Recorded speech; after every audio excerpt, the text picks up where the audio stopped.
Professor Ken, and what I'd like to discuss with you today is your distribution channels, the place in the 4 Ps. So basically what we want to explore is how do I get my product to my consumer? Now a product and a service could be a little different in this explanation. So for now I like to focus on products only. If you manufacture a product, if you are the small business owner of a new product, your goal is to get it to the consumer.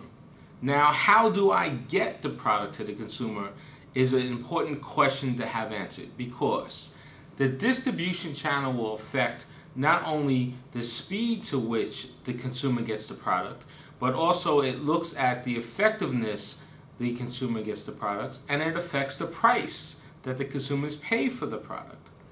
Right now in the US market, there are 4 basic ways to get a product to a consumer.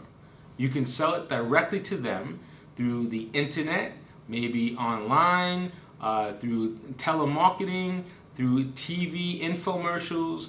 A direct response ad would be very effective in selling product directly to the consumer. Now there's a big budget required in some of those techniques, but you can relatively do an e-commerce site, a B2C site, and support it with some online market for a relatively low budget.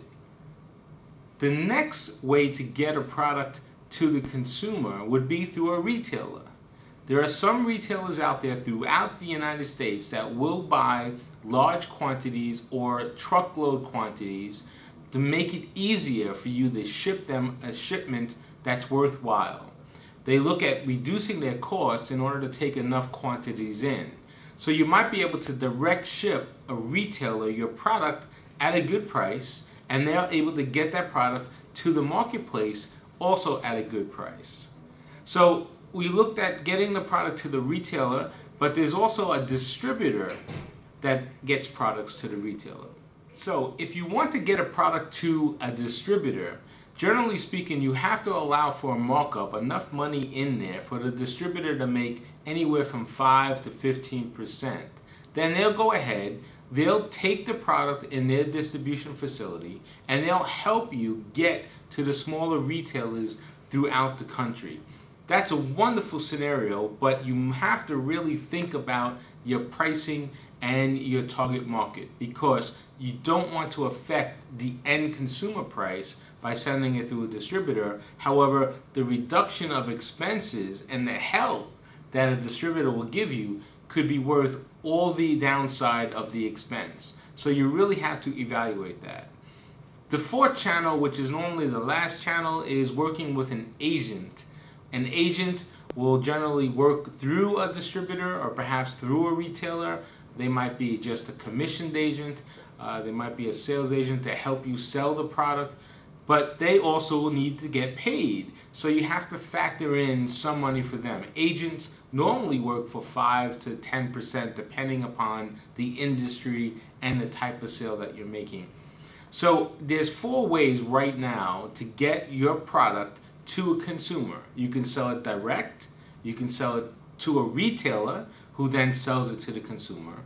You can sell it to a distributor who then gets it to a retailer who then sells it to a consumer.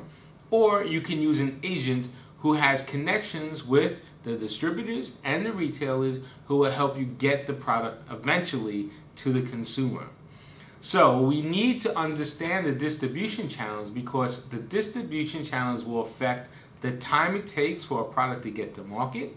It'll also affect the price that we charge in order to take our product to market. The consumer at the end of the day dictates what the price will be. So you have to consider the final price in the marketplace and then look at the channels to see which is the most effective way to get your product to market at that price.